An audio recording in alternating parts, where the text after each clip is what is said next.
Hello বন্ধুরা, আজকে আবার আর একটা নতুন ব্লগ নিয়ে চলে এলাম। মটর পনির রেসিপি। তার জন্য আমার কি কি লাগছে, মটর তো লাগছেই, পনির লাগছে, লঙ্কা কুচিয়ে রেখেছি, এদিকে টমেটো কুচিয়ে রেখেছি, পেঁয়াজ আর রসুন। চলুন দেখি কিভাবে মটর পনির রেসিপিটা হচ্ছে। অবশ্যই ভিডিওটা পুরো দেখবেন, স্কিপ করবেন না। আর ভালো লাগলে অবশ্যই কমেন্টসে জানাবেন, লাইক করবেন, শেয়ার করবেন, সাবস্ক্রাইব করে পাশে থাকবেন। আমি মটরগুলো নিয়ে নিয়েছি, তার মধ্যে জল দিয়ে দিয়েছি।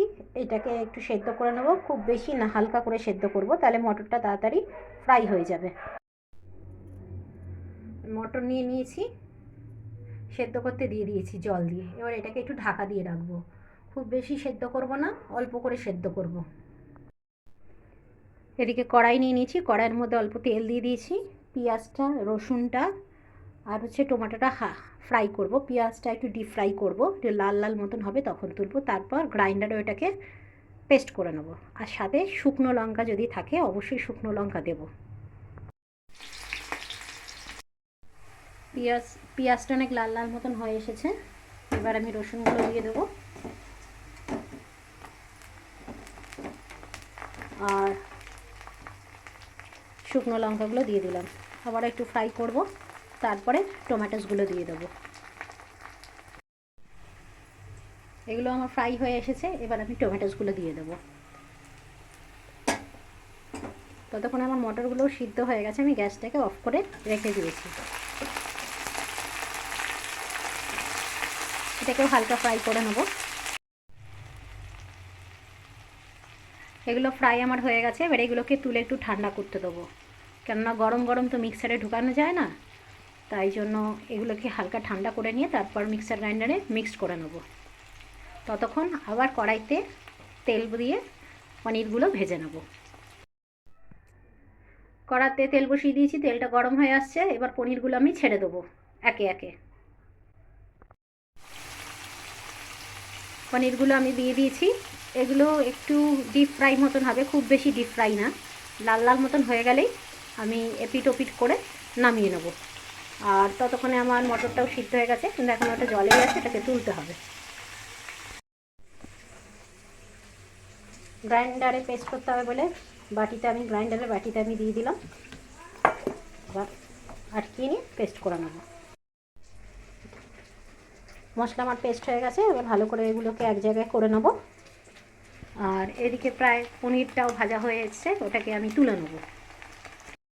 দারচিনি, গোটা গোলমরিচ আর এলাচ, এগুলো এবার আমি তেলের উপর দিয়ে দেবো। তেল গরম করাই আছে, তেলের উপর দিয়ে দেবো। আমার কাছে তেজপাতাটা নেই, তাই তেজপাতা দিলে আরও ভালো হয়, ওটা আমার স্কিপ করতে হলো। সব গোটা মশলাগুলো এখানে দিয়ে দিলাম। এবার এটাকে হালকা ফ্রাই করব। এবার এর উপর আমি একটু মটরটা দিয়ে দেবো। মটরটা সেদ্ধ করা হয়েছে না, একটু হালকা ফ্রাই না হলে ঠিক আমার খেতে ভালো লাগে না, তাই ওটাকে একটু হালকা ফ্রাই করে নেব। মটরগুলো আমি দিয়ে দিয়েছি, মটরগুলো ভালো সেদ্ধ হয়েছে। এবার হালকা করে একটু ফ্রাই করে নেব। হালকা করে ফ্রাই করে নিয়েছি। এবার একে একে এর উপরে মশলা দেবো যা যা লাগে। ফার্স্টেই দিলাম নুন, স্বাদ মতো নুন।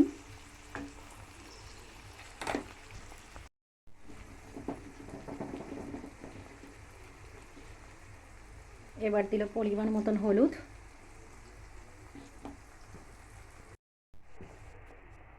আমি গোটা জিরেটা স্কিপ করে ফেলেছিলাম, তা এখন আমি দিয়ে নিচ্ছি। এটাকে একটু ভাজা ভাজা করে নেবো এগুলোর সাথে, তারপর আবার বাদবাকি মশলাগুলো দিচ্ছি। এটা প্রথমেই যখন আমরা ওই এলাচ দারচিনি দিচ্ছিলাম তখন দেওয়া দরকার ছিল, ওটা আমার একটুখানি মিস হয়ে গেছে।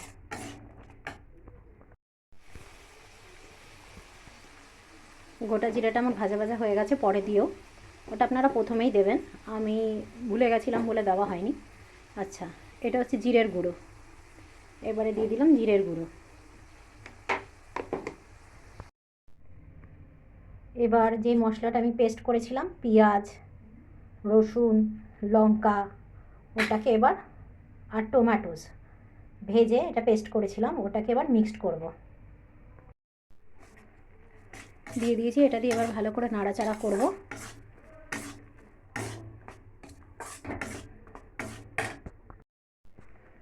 আমি এবার এখান দিয়ে একটু বাটার নিয়ে বাটার মিক্সড করব, তাহলে টেস্ট আরও ভালো লাগবে। এটা স্কিপ করাও যেতে পারে, কিন্তু আমি টেস্টের জন্য এটা দেব। এই যে বাটার দিয়েছি, এটা দিয়ে ভালো করে নাড়াচাড়া করব। বাটার পুরো মিক্সড হয়ে গেছে। এবার হালকা করে চিনি দিয়ে দেবো। তাহলে আমি আগেও বলেছি আগের ভিডিওতে আমার, যে চিনি আর নুনের ব্যালেন্সটা তাহলে ঠিক থাকে, টেস্টটা ভালো লাগে। এটা সবাই দেয় না, কিন্তু আমি করি।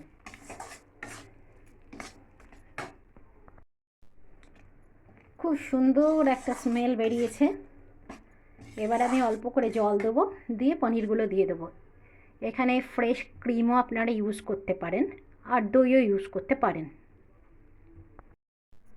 মশলা যেটার মধ্যে করেছিলাম গ্রাইন্ডারে বাটিতে, ওটার মধ্যে মশলা লেগেছিল, ওটার মধ্যেই জল দিয়ে আপাতত কড়াতে দিচ্ছি। যদি আবার জল লাগে তখন আলাদাভাবে আবার মিক্স করব। আমি জল দিয়ে দিয়েছি। এবার এটা ফুটে গেলে পনিরগুলো দিয়ে দেবো। আর পনির দিলেই জলটা একটু টেনে নেবে। ঝোলটা আমার ফুটে গেছে, তাই জন্য একদম কম আঁচে দিয়ে দিলাম। এবার পনিরগুলো আমি দিতে থাকবো। এটা তো গ্রেভি মতন হয়, একদমই ঝোল ঝোল হয় না।